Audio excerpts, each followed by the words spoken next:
Você irá ouvir agora um episódio do Estericast, um bate-papo leve, descontraído e bem-humorado a respeito de enfermagem, carreira e vida pessoal. Bem-vindos! Olá, tudo bem? É muito bom ter você por aqui. Eu sou a Camila Cadamuro, enfermeira, mãe do Enzo, e este é o primeiro episódio do Estericast. Na edição de hoje falaremos sobre nuances no processo de limpeza de produtos para a saúde. E para isso, teremos o prazer de receber a convidada Lígia Garrido Calíquio, enfermeira graduada pela Faculdade de Enfermagem de São José, Administração de Serviços de Saúde pela Faculdade de Saúde Pública da USP, especializada em Centro Cirúrgico RA e CME pela SOBEC e certificada em CME pela Sociedade Alemã de Esterilização. Atualmente, consultora técnica na empresa MAC Medical. Mãe do Mauricinho, esposa do Maurício e tem uma paixão da qual eu compartilho. Adoro falar de CME. Bem-vinda, Lígia. É uma honra e um prazer ter você comigo no nosso primeiro episódio. Olá, muito obrigada pelo convite de participar desse primeiro episódio. Confesso que sinto lisonjeada de ser a primeira e entendo que é de grande responsabilidade sempre ser a primeira. Mais uma vez eu agradeço o convite. É um prazer estar aqui com vocês. Lígia, eu quero aproveitar essa oportunidade para falar uma coisa para você que eu acho que eu nunca te disse.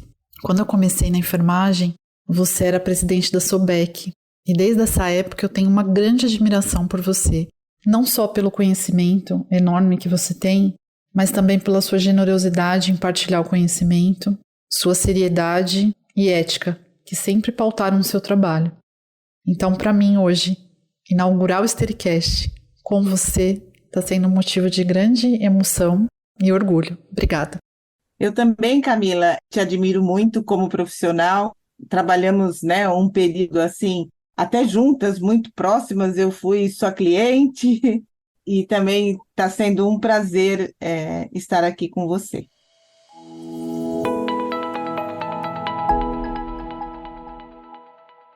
Esse é o quadro Conta Aí.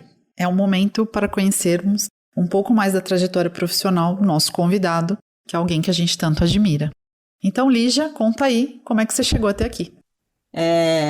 Há muitos anos atrás, eu decidi fazer a enfermagem, que era o curso que eu tinha certeza que eu gostaria de seguir, tinha realmente muito interesse para a área da saúde. Fiz vestibular e fiz a faculdade de enfermagem da Santa Casa de São Paulo. Essa faculdade chamava Faculdade de Enfermagem São José, Era uma faculdade integral, extremamente rigorosa, nos seus conceitos, rigorosa naquela época porque eram lideradas por irmãs, as irmãs da Santa Casa. Então, a nossa formação, ela teve aquele rigor, da enfermagem. Confesso para você que foi muito bom todo esse início, Finalizando a faculdade, eu já tinha certeza da área que eu queria atuar, que era a área de centro cirúrgico, especificamente centro de material e esterilização, Eu tinha já certeza que era essa área que eu queria seguir. Eu acabei me formando e fiquei por 4 anos na Santa Casa de São Paulo, que é a minha escola e que confesso aqui que foi o início de tudo, de muito aprendizado. E aí eu queria ir para desafios novos. E fui para um hospital privado, até próximo da Santa Casa de São Paulo, na mesma região, e fiquei por 26 anos neste hospital, saindo da Santa Casa, fiquei por 26 anos. No início, que eu fui para o hospital, que foi o Hospital Samaritano, não tinha vaga em central de material, que eu tinha certeza, que era essa área. Mas eu fui para o desafio. Fiquei na unidade de internação, onde eu conheci por 1 ano, conheci toda a realidade do cuidar do paciente. Fiquei do outro lado, porque a minha formação toda na Santa Casa, eu já fiquei no centro cirúrgico e central de material, Mas eu fiquei na unidade de internação. Aguardei quando surgiu a vaga, eu fui para a central de material. E lá fiquei por 26 anos. E durante esse período fiz pós-graduação, fiz enfermagem do trabalho, porque eu queria ver se outra área também, sem ser hospitalar. fiz administração hospitalar, que é muito importante quando você começa a assumir uma unidade de, né, uma gestão de uma unidade, então sempre me preparando. Aí comecei a entrar nos grupos da SOBEC, né? Como você citou aí, que você me conheceu, eu era presidente da SOBEC. E a SOBEC não era a potência que é hoje, né? Era um grupo de enfermeiros que se reuniam para discutir os vários, né, assuntos voltados a bloco operatório. E aí a SOBEC foi crescendo, e por lá, durante esse período de 26 anos que eu fiquei no hospital, eu fiquei 15 anos na diretoria da SOBEC. E aí eu fui presidente, eu fui primeira secretária, eu Foi fui vice? passei, vice, eu passei por vários cargos na SOBEC, né? Um trabalho voluntário, mas muito importante para o desenvolvimento, né? Muito importante para o desenvolvimento nesta área de bloco operatório, né? Que nos ajudou muito a melhorias de processos, a conhecer legislações internacionais, né? Que na época a gente não tinha muita legislação. Então, resumidamente, essa foi a minha trajetória até chegar aqui, onde eu estou hoje. Lígia, há algum tempo atrás, quando a gente assistia palestras a respeito de limpeza, muitas delas os palestrantes mostravam imagem de instrumentais desmontados, de fresas maleáveis e diziam imagens cedidas pela enfermeira Lígia. E eu quero saber de você, você se recorda quando você se tornou uma referência em limpeza? Antes de ir para a resposta propriamente dita, durante a minha trajetória em CME, eu tinha uma preocupação muito grande com a limpeza, né, dos materiais, dos instrumentais cirúrgicos, porque na época nós não tínhamos a tecnologia que tinha hoje, não tínhamos artefatos de limpeza para os variados tipos e designs dos instrumentais, né? Nós tínhamos escovas que eram usadas na área doméstica, eram as únicas escovas que nós tínhamos, né? Por exemplo, então, eu tinha uma grande preocupação já naquela época, e quando eu estava acompanhando meus colaboradores, realizando esse processo na área de preparo, fazendo a inspeção dos instrumentais para montar e para preparar esse instrumental para a cirurgia, nós começamos a nos deparar com instrumentais extremamente complexos, não desmontáveis, e que na época, qual a tecnologia que nós tínhamos de inspeção era visual, né? Na época não tinha nenhuma obrigatoriedade de ter uma lente de aumento, né? E nós tínhamos o ar comprimido, que é o que nos ajudava muito nessa inspeção. E aí nós começávamos ali secando os instrumentais e começando a ver que tinha sujidade impregnada, que soltava nessa sujidade impregnada na bancada. Eu comecei a fotografar, né, esses materiais de edifício para tentar montar os protocolos. Então, eu fiz aí um arquivo, né, uns documentos aí de vários materiais, principalmente os mais complexos, e registrar para orientar os colaboradores no preparo, na própria limpeza. Então, deixei esse registro lá documentado. E nas reuniões da SOBEC, que foram surgindo, que a gente trocava experiência, participava de muitos eventos, eu não me recordo qual foi o marco, mas para essa referência de limpeza, eu não poderia esquecer um momento marcante, né, que foi de onde surgiu isto. Surgiu pela enfermeira, hoje falecida, Maria Lúcia Pimentel. Não sei se você se recorda, Camila. Quem foi a Maria Lúcia Pimentel? Acho que nesse papo que nós estamos tendo aqui, a gente não poderia esquecê-la quando a gente fala de central de material, né? Ela foi presidente do Corém por 4 gestões, trabalhou no hospital público, o servidor público estadual e o hospital 9 de julho, tá? No hospital 9 de julho, a primeira enfermeira contratada, ela permaneceu por 30 anos e ela, além de toda essa experiência que ela teve, ela estruturou não só o serviço de enfermagem do Hospital de 9 de Julho, e também ela trabalhava em outras áreas que impactavam o controle de infecção hospitalar, ou mesmo assistência prestada ao paciente, tá? E aí, enquanto diretora do Hospital 9 de Julho, ela foi para o caminho da pesquisa, tá? E na pesquisa, ela fez o mestrado, ela demonstrou que a estufa para esterilização de materiais, que era um dos equipamentos mais utilizados no Brasil, não era um equipamento eficiente e seguro para a utilização, né? E aí ela colocou aquela sementinha para nós e que a gente deu aquela revolucionada realmente para que a gente melhorasse os processos, conhecesse outros equipamentos para esterilização, né? Foi uma grande mudança, tá? E aí, neste período, ela ministrou inúmeras palestras, cursos, e eu não me esqueço de um curso que eu fiz com ela no Senac. Foi um curso de esterilização, né? Então, ela fazia muitas palestras sobre esterilização, sobre central de material. E aí, ela me convidou para falar sobre limpeza. Foi a minha primeira palestra num grande auditório, né? E esse auditório, eu não me esqueço, foi do Hospital Dante Pazzanese. Eu me recordo como se fosse hoje. Quando eu entrei naquele auditório, eu fui até muito em cima do horário da minha palestra, porque eu estava passando mal, né, muito nervosa, que era a minha primeira palestra, cheguei muito em cima da hora e estava lotado, né?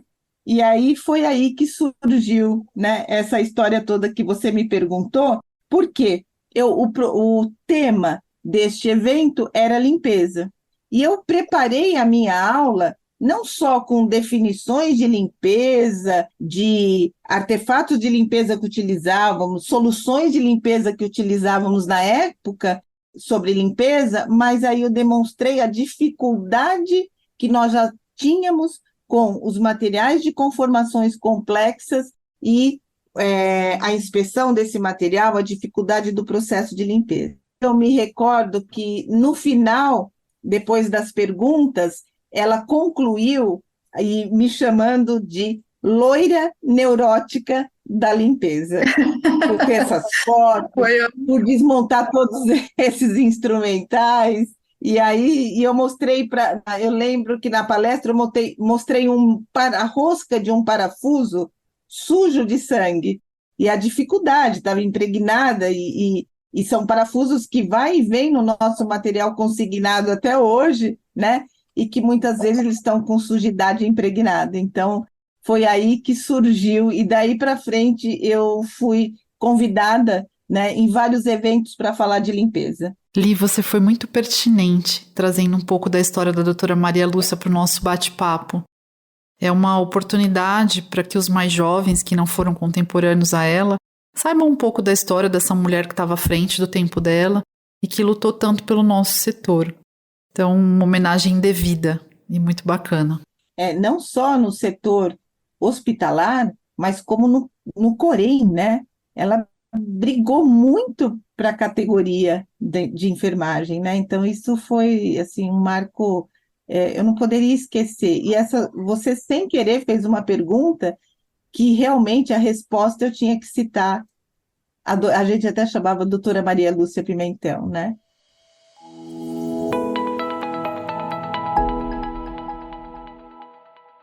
O processo de limpeza é bastante crítico e, de certa forma, até mais sensível que a esterilização em virtude das inúmeras variáveis que a gente tem no processo, como qualidade da água, dosagem e tipo de detergente, temperatura, entre outras. E na maioria das vezes, esse é um conhecimento que a gente não traz da faculdade, e que quando a gente cai de paraquedas na CME, a gente não sabe muito bem nem como buscar na literatura e nos faz muita falta no dia a dia. Por isso, para o podcast, nós pensamos em perguntas que as suas respostas vão nortear a prática diária desses profissionais. Como, por exemplo, você indica um ciclo padrão de lavadora termo? Ou você me fala assim, Camila, minimamente a gente precisa dessas etapas para ter uma limpeza eficiente? Camila, sim, nós temos um padrão, ele vem até de fábrica, pelo fabricante da lavadora, por exemplo. Mas este padrão, que foi validado em fábrica, porque eles têm que entregar esta máquina que traga o que ela está propondo a fazer, que é limpeza e desinfecção dos instrumentais. Então, existe. Só que, para definir o ciclo que vai ser utilizado, vai depender muito dos instrumentais que você tem para ser processado, né? Eu tenho instrumental cirúrgico de conformação complexa, não complexa, eu tenho material respiratório, então eu não tenho, não dá para ter, por exemplo, um único ciclo que vai atender os diversos tipos de cargas. Não dá para a gente ter assim uma receita de bolo, né? Para cada realidade, a gente vai ter que ter um ciclo que comporte aquilo, né? Aquele material a ser limpo. Sim, ele tem um mínimo de requisito, né? De fases do ciclo para garantir o processo de limpeza. Então, por exemplo, se a gente pensar numa lavadora termodesinfectadora, tem uma pré-limpeza. Essa pré-limpeza é com água fria, tá? Então, é muito importante, se fosse até um enxágue, tirar aquele residual, né? Primeiro, às vezes até de produto, porque dependendo do hospital, usa produtos umectantes, né? Para diluir esse sangue já da sala de cirurgia. Então, já faz a pré-limpeza. Eu não estou falando nem na pré-limpeza fricção manual. Estou primeiro falando da sua pergunta em si, né? Que é um ciclo padrão. Depois, provavelmente, você vem aí com outros questionamentos. Mas uma pré-limpeza com água fria, uma limpeza com água quente, aí essa água quente vai depender do detergente que foi padronizado, tem que seguir a recomendação do fabricante de diluição e temperatura desse detergente, aí esse ciclo ele tem que durar por mais um período maior do que a pré-limpeza, por quê? Porque vai agir o detergente no instrumental.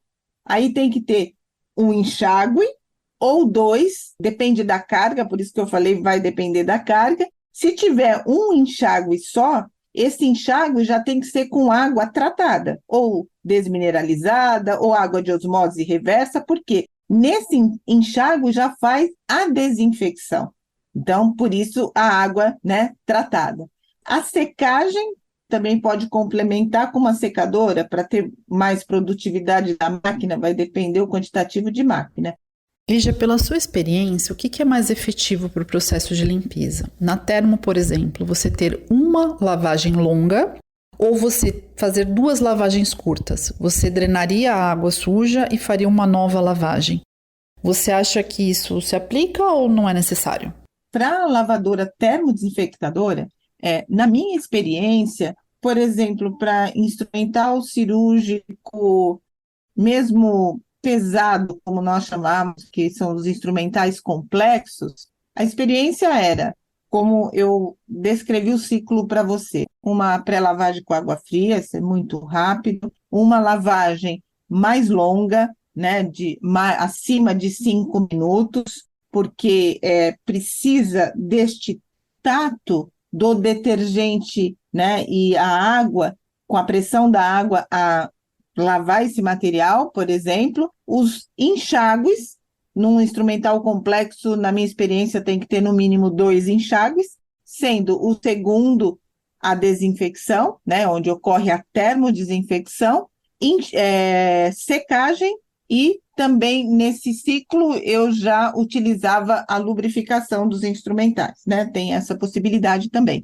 Aí depende do material, depende do processo que você está qualificando, porque depende da máquina, depende da pressão da água, então muitas vezes ele acaba sendo melhor, né, do que um ciclo longo ali muito tempo, porque a enxágua, aí a máquina tem que encher novamente de água, né, e fazer o processo novamente. Aí o que você precisa avaliar dentro desse ciclo específico que nós estamos falando aqui? O custo também de tudo isso envolvido. Drena toda a água, que não é pouco, né? Pouca água por ciclo, né? Por fase de ciclo, na hora que drena, depende da capacidade da máquina, detergente e mais tempo. Então, o ideal, qualificar essa carga, né? Com sangue artificial, verificar se com uma lavagem de 10 minutos, né, com detergente, 2 enxágues e secagem, finalizando com um teste, um monitoramento, aí um teste do instrumental, seja ele proteína ou seja ATP, para verificar se o processo foi eficaz, né? Então, acho que isso depende muito lá na qualificação. Não tem essa receitinha, sabe, Camila? Você acredita que a limpeza mecanizada, ela elimina a necessidade da limpeza manual? Eu acho que em nenhuma ocasião. Por quê? A limpeza, ela deveria iniciar no ponto de uso. Por quê? A instrumentadora, ela tem uma função, né, além de auxiliar o cirurgião. Quando o cirurgião termina de utilizar uma pinça, por exemplo, essa instrumentadora deveria limpar essa pinça, essa sujidade impregnada, colocar na mesa cirúrgica. Se o cirurgião repete o processo. E essa limpeza deveria ser feita com água destilada e não soro fisiológico, porque senão vai oxidar os instrumentais, né? Separadamente. E ao final da cirurgia, essa mesa deveria estar como no início da cirurgia. Nós aprendemos isso na instrumentação cirúrgica. Eu fui instrumentadora cirúrgica antes de fazer enfermagem. Não exerci, mas eu fiz o curso. Então, você não pode pôr um instrumental com sujidade impregnada direto na máquina. Ela não vai lavar. Então, você tem que fazer a fricção manual. Eu passei por isto porque no começo não tinha lavadora. E aí, quando a central de material reformou, eu comprei lavadoras na época, os colaboradores falavam, nossa, eu não vou mais precisar lavar os instrumentais. Não tem condições, né? Porque a forma que ele chega na central de material é necessário sim. Hoje, além da limpeza no ponto de uso, se ainda o centro cirúrgico utilizasse produtos umectantes, que já ajudaria, né, a não deixar essa sujidade impregnada, muito melhor e o processo de limpeza seria muito mais fácil na central de material, com certeza. Agora nós vamos falar um pouquinho sobre como a gente monitora o processo de limpeza. E eu gostaria, Lígia, que você abordasse sobre 2 aspectos. O monitoramento através de testes, e aí se você pudesse falar um pouco da frequência, de como você acredita que seja a melhor forma da gente monitorar esse processo, e também através dos indicadores de qualidade. Então, vamos começar falando antes dos testes de monitoramento, você concorda? Então, o que nós tínhamos? A limpeza, né? Eu acho que a tecnologia de lavadoras, ela veio até há muito tempo, que ajudou muito, né? Seja lavadora ultrassônica ou mesmo lavadora termodesinfectadora, e a inspeção, né? Como que era feito? Visual, né? Realmente era o recurso que nós tínhamos, e a gente precisaria avaliar como é que estava essa qualidade da limpeza. A gente não tinha monitor. Mesmo tendo hoje um teste que monitora, nós não utilizamos esse teste em 100% dos instrumentais. É uma amostragem, né? Sim. Até mesmo quem tem condições de usar muito teste é uma amostragem, não tem muito jeito. Então, os indicadores de qualidade em CME, eles são primordiais para gestão da qualidade de todos os processos. E esses indicadores, eles monitoram processo, estrutura e resultados. Então, era a ferramenta, né, que nós tínhamos antes de ter os testes e depois que eles vieram. Então, primeiro, nós tínhamos que ter indicadores que avaliavam a estrutura, como é que nós estávamos, né, mediante a estrutura física, a estrutura recursos humanos, para sempre, né, pensar em melhoria de processos. E são indicadores de estrutura, indicadores de processo propriamente dito, né? Então, lá que vai ajudar. Então, um indicador que eu gostava muito de utilizar era um indicador que o colaborador avaliava quantos instrumentais sujos estavam na área de preparo e tinha que retornar para a limpeza. Sobre, né, os inspecionados. Então, se eu inspecionei 500 unidades em tantas horas, né, ou por plantão, ou vamos fazer uma continha mais rápida, 500 instrumentais por dia, quantos que retornaram para o expurgo? E, historicamente, eu levantava esses índices e tinha um ponto de corte e que chamava atenção. Opa, meu colaborador inspecionou 500 e começou a 100 voltar para o... Opa, então, se visivelmente o instrumental estava sujo, a tua qualidade está muito baixa, corre lá, reveja os processos, né? Então, eram esses indicadores que nós tínhamos, assim, mais para... Isso em toda a área, né? Tratar com indicadores de qualidade, eles são os norteadores para a qualidade do processo. Pode ser utilizado para avaliar como é que está a qualidade dos equipamentos de esterilização, propriamente dito.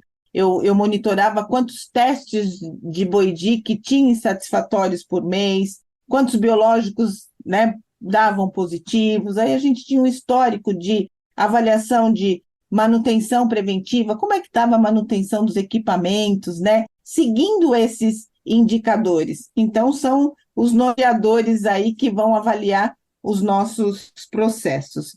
E de resultados, quanto aquilo impactava, por exemplo, numa cirurgia, né? Que você começava a monitorar e chegava, por exemplo, um instrumental, o enfermeiro é chamado em sala, porque tem um instrumental já dentro da caixa com sujidade, né? Então, você tem muitos indicadores para avaliar, né? Sem os testes propriamente dito. Depois vieram os testes, né? Que estão aí no mercado. Nós temos 2 tipos, nós temos os testes de proteína, que avaliam a presença de proteína, e temos o teste ATP, que avalia a energia, né, da célula viva, a energia do micro-organismo, por exemplo, né? Que são formas diferentes de monitorar. Existem muitos pesquisadores, né, avaliando o processo de limpeza, ou mesmo os fabricantes desses testes, submetendo, né, os testes em limites aceitáveis de limpeza, e a gente tem que ir sempre por algum norte, até chegar na nossa realidade. Qual será o nosso corte de limpeza?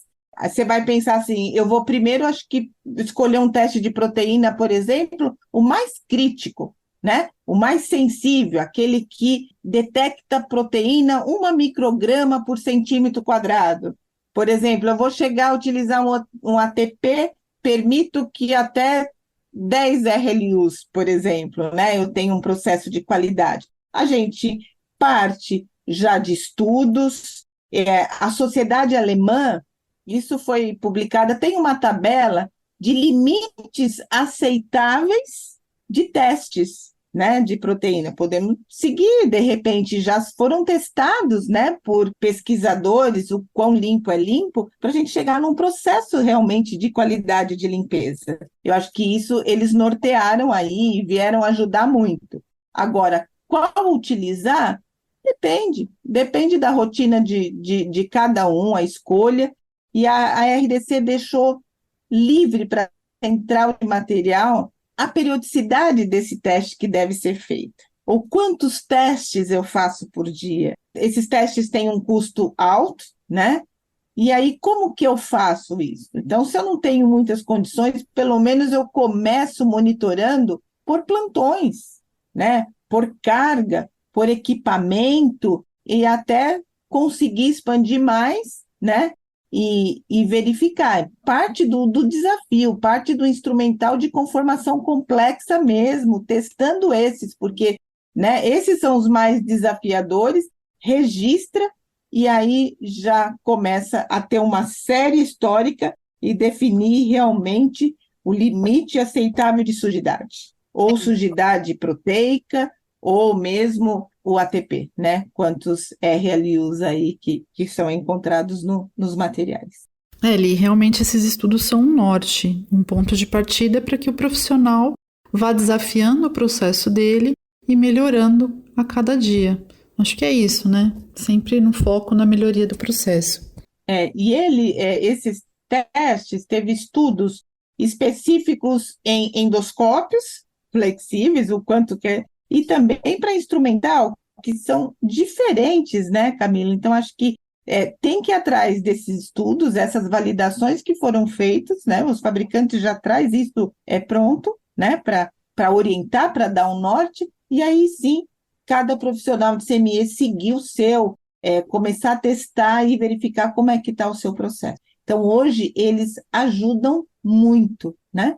E já muitas vezes, quando o enfermeiro se depara com um teste falho, ele não sabe o que fazer. Por onde começar essa investigação do que poderia estar errado no processo dele. Você teria alguma dica, algum direcionamento de por onde ele deveria começar essa investigação? Eu acho que, em primeiro lugar, eu não poderia deixar de colocar aqui que cada fabricante ele tem as instruções de uso específicas, né, deste teste, de como colocar na máquina, como que ele deve ser feito, quais são os dispositivos, desafios e até a forma que ele deve ser colocado na carga, né, de instrumental, por exemplo, ou se for um teste específico para ultrassônica ou específico para carga de respiratório, que eles são diferentes, né? E aí, junto com isto, vem um guia que nós chamamos guia de referência. O que é isto? Como que o teste deve se apresentar após o processo de limpeza? Então, se vem sujidade impregnada numa placa, impregnada com, a gente chama de sangue artificial, mas não é, né? É uma proteína, ou outra, uma placa impregnada também com sujidade proteica, como que ele deve sair? Limpo, como que ele deve sair, dependendo do tipo de teste. Então, já está ali. Então, satisfatório é desta forma. Aí começa a vir nesse guia de referência os que não estão satisfatórios. Às vezes não totalmente limpo, às vezes com uma mancha. E ali ele coloca o que tem que ser visto, né, naquele tipo de resultado. Então, primeiro, eu verifico, dependendo de como foi esse teste, carregamento. Isso é uma característica muito desse teste, né? O carregamento está correto do equipamento. Se o teste ele já vem num dispositivo desafio, eu vou desafiar muito mais o teste, colocando ele embaixo dos instrumentais e todo cheio de sombra emaranhado. Ele simula um instrumental de conformação complexa. Então, também, na hora de eu disponibilizar esse teste, de colocar ele dentro do cesto, eu tenho que colocar como se eu estivesse colocando um instrumental. A carga, né, corretamente, porque nunca posso deixar formar sombras nesse cesto, porque o material não vai limpar, o instrumental não vai limpar. Então, já colocar esse teste adequadamente. Uma questão que você levantou muito importante, detergente, está dispensando o que deve ser, né, dispensado? Porque às vezes o equipamento falha, né, na dispensação do detergente. Pressão da água, dos aspersores, é uma das questões, assim, que é visível. Eu sempre falo, quando eu estou dando, por exemplo, treinamentos na CME, que a CME utiliza esses testes, olha para o equipamento. O equipamento, os aspersores estão entupidos, ou eu estou com problema da água, ou de repente a água ela vem com pressões durante o dia diversas, né? Porque depende também se o hospital está utilizando a água em sua totalidade, isso também interfere muito na pressão da água, então vou checar lá como é que está a pressão da água. Então, Camila, existe sim um checklist total para ser visto e vamos dar uma checada do que está acontecendo. Aí a gente vai com outros olhos, né, Camila? E assim, olhos mesmo de avaliação de tudo para chegar num denominador comum e verificar por que o teste não está, por exemplo, dando resultado satisfatório. E aí a gente chega até no armazenamento desse teste, que muitas vezes ele está armazenado na central de material, num local inadequado, muito quente, com muita umidade. Esses testes são extremamente sensíveis e a validade é muito curta, né? Ele já vem com validade de um ano, e quando ele chega já para nós no Brasil, com toda a burocracia de importação, ele já está bem reduzido o seu tempo de validade. Li, foi perfeita a sua fala a respeito da observação, desse olhar mais atento do profissional, tanto ao processo como ao equipamento. Ter um conhecimento do equipamento que você tem, de qual é a performance dele. Porque, por exemplo, quando você vê o aspersor girando mais devagar, você vai entender que aquilo não é normal e que ali pode ter um problema. E aspersores, você lembrou bem, eles sempre dão problema, sempre entopem.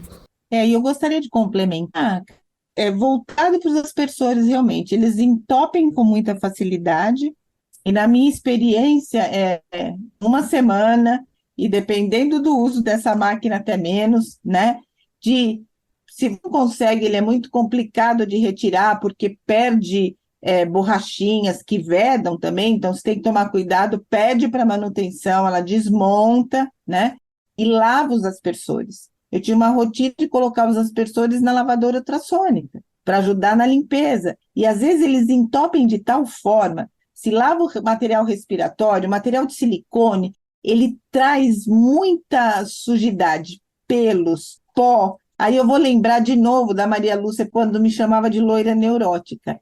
Às vezes eu pegava agulha de crochê, tá? E colocava dentro dos furinhos dos aspersores.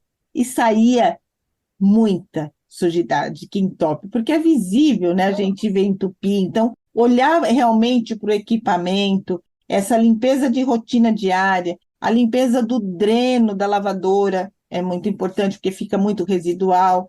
Central de Material utiliza muito as fitas coloridas, identificadoras dos instrumentais, muitas vezes elas soltam. Eu já peguei várias fitas dentro dos aspersores, dentro mesmo, Camila, porque ele circula, né? Então, esse é um ponto. E olhar realmente, né? Eu chegava no expurgo e como era dupla porta, às vezes na própria área de preparo, falei, nossa, essa máquina está assim, né? Muito fraca, os aspersores girando em câmera lenta, então não dá. Então você já para, porque realmente não vai garantir o processo, né, de limpeza. Então isso é muito importante. Nós temos mais uma pergunta que eu deixei por último porque é uma polêmica.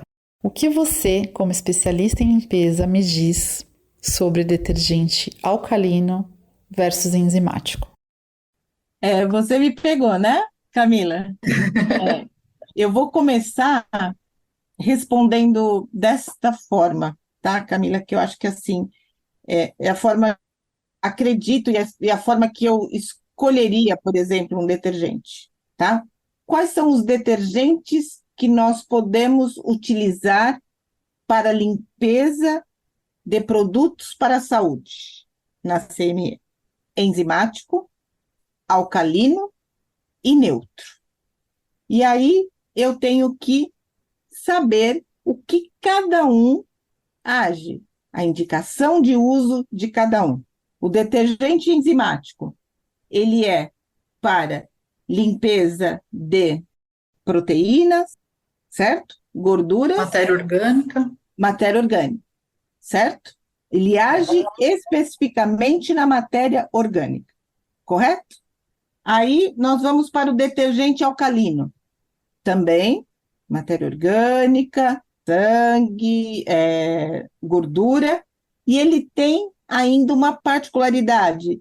Ele ajuda na eliminação da matéria inorgânica, que são os depósitos minerais, né, nos instrumentais.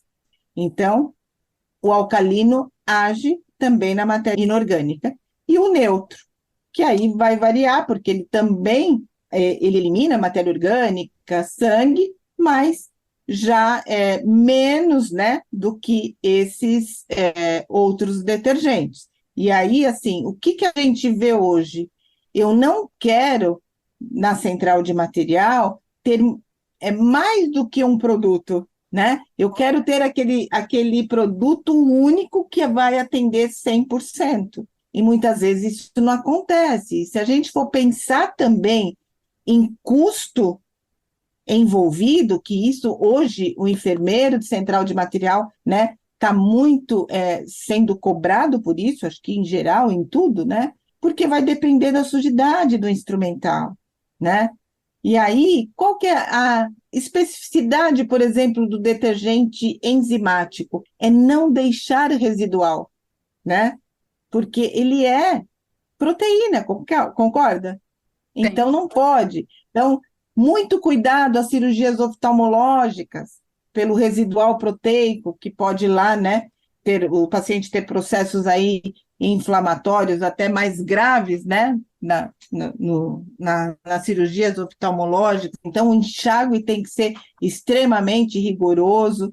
E aí, o detergente alcalino também tem as suas vantagens e desvantagens, tem que ter controle de pH, e nem todos os instrumentais ou os materiais podem passar por processo de limpeza com detergente alcalino, por exemplo.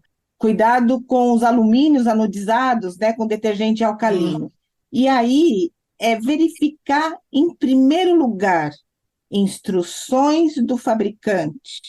O que eu tenho de tudo, né, de todos os instrumentais, e para todos os fabricantes, verificar as validações que foram feitas com tudo isto, testar esses detergentes e utilizar aquele que tiver mais adequado para os seus tipos de materiais, a sua carga.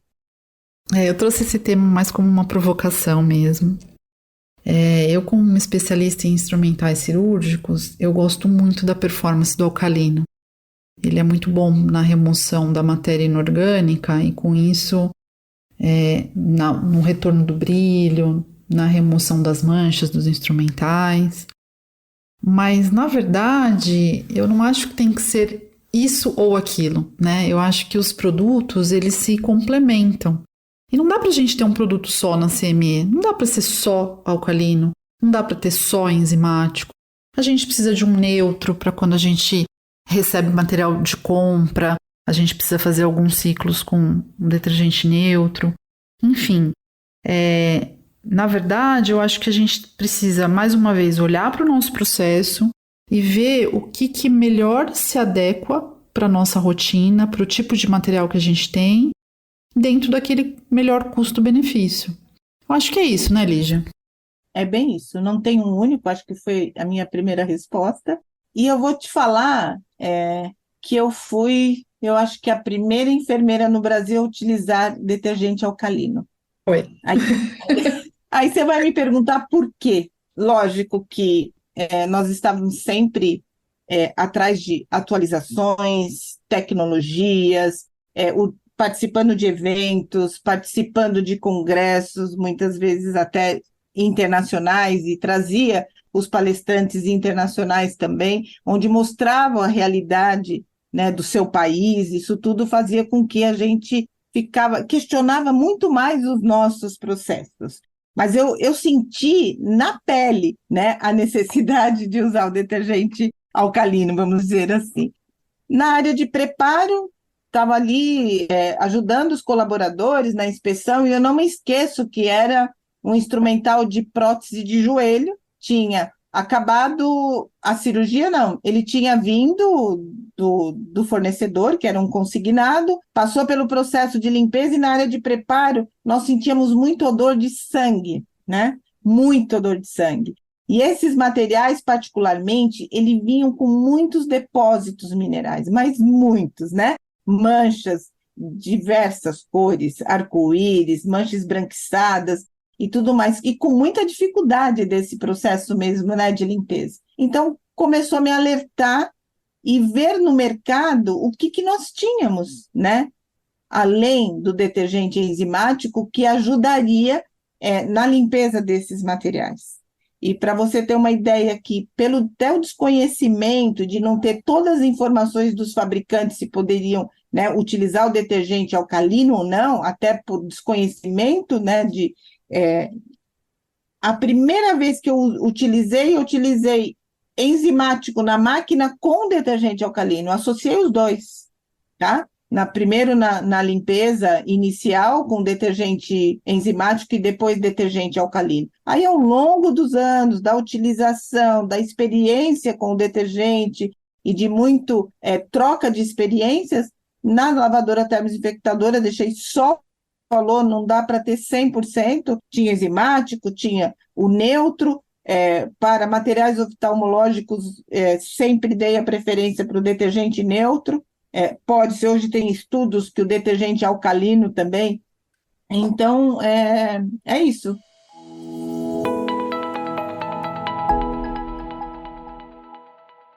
O quadro Passo Plantão é o momento onde o convidado nos conta uma história engraçada, um fato bizarro ou algo inusitado que tenha acontecido com ele. Então agora, Lígia, eu passo o plantão. Camila, eu não tenho uma história, não posso dizer que engraçada, porque eu colocava sempre, né, falava para os meus colaboradores que trabalhar em central de material e esterilização são tantas emoções. Eu até falava que Roberto Carlos estava ali todos os dias presente com a gente, né? Então, eu vou contar uma história que me marcou e eu não esqueço. Eu acho que isto deveria ter anotado num caderninho aí. Eu acho que muitos enfermeiros aí no seu dia a dia que estiver me ouvindo vai se identificar com essa história. Então, eu estava indo para o hospital numa manhã, meu telefone tocou e aí já era do centro cirúrgico, referindo que tinha a equipe cirúrgica me esperando em sala, porque um material que era necessário ser utilizado naquele procedimento não estava disponível na sala. E em todas as situações que aconteciam algum problema, eu parava e já ia com os questionamentos, ligando para as pessoas, sabendo que cirurgia que era, que cirurgião, o que tinha acontecido, que material, que procedimento, para que eu já ia já tentando verificar o que podia ser feito, porque eu já tinha o histórico de que o material não havia sido solicitado. Então, Camila vai saber muito bem o que eu vou estar falando e o sufoco que eu passei, porque era um material de retirada de síntese, e a síntese era uma síntese de coluna. E aí, a chave que é necessária para a retirada desse material é uma chave sextavada específica do parafuso, e não é um material rotineiro de ter no hospital, né? Normalmente ele vem em consignação mesmo. E aí eu cheguei no hospital, fui na sala de cirurgia, e naquele momento não adianta ficar justificando muito para o cirurgião, né? Você tem que tomar a iniciativa e ver o que você pode fazer, porque a conduta ali, se não tivesse a chave, era acordar o paciente e ele fazer essa cirurgia no dia seguinte ou mais tarde, porque era cirurgia das 7 da manhã. Então, neste caso, você não tem muito o que fazer, tem que ser muito resolutiva.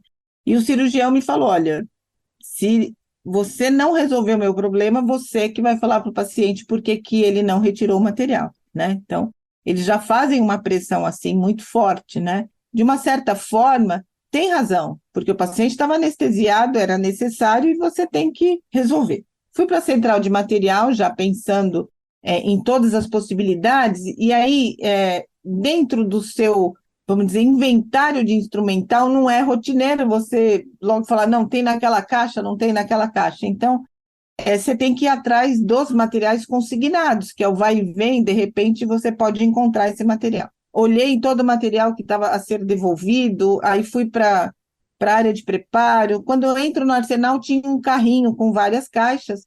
Foi uma cirurgia que havia sido cancelada, esse material ia ser devolvido, e era um material de coluna.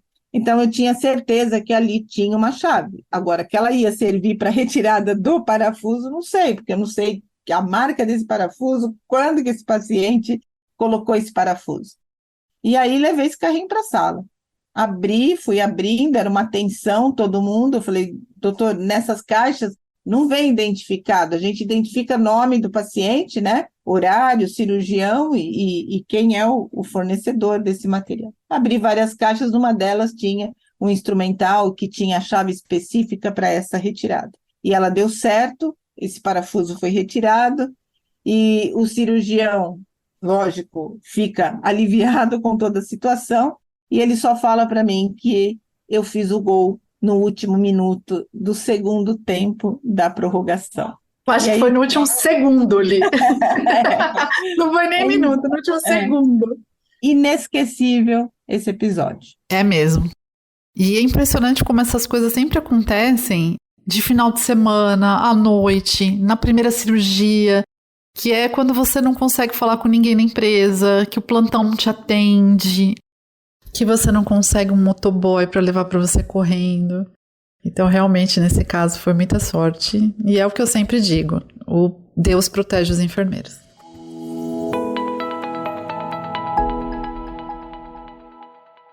Bom, estamos caminhando para o final do nosso podcast e a gente vai finalizar ali com um quadro que chama Ciclo Flash.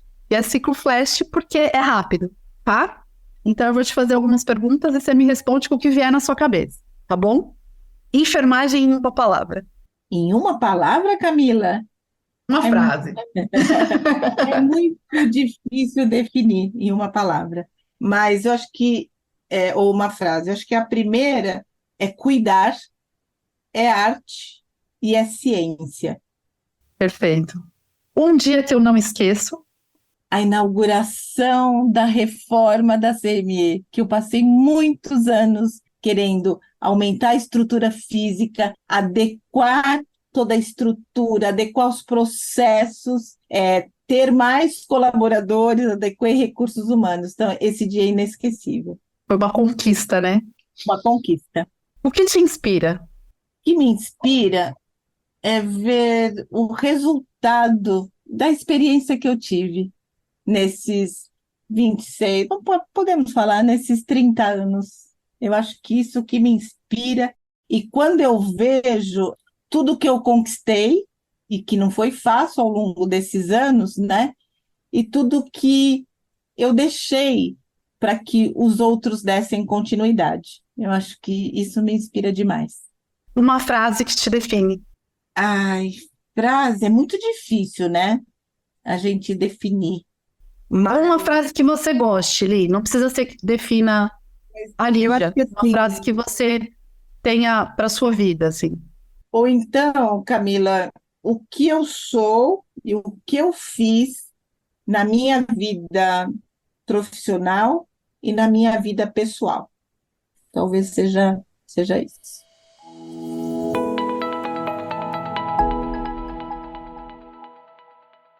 Li, chegamos ao fim do nosso momento juntas.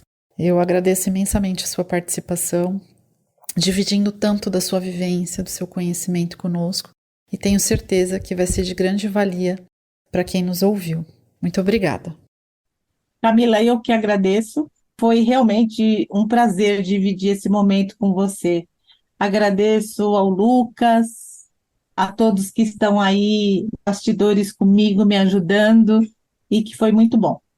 Não deixe de nos acompanhar nas principais plataformas de streaming e no Instagram, @estericast.br. Obrigada pelo carinho da sua audiência e semana que vem voltaremos com mais uma edição. Até lá! Você acabou de ouvir um episódio do Estericast, um bate-papo leve, descontraído e bem-humorado a respeito de enfermagem, carreira e vida pessoal. Até a próxima!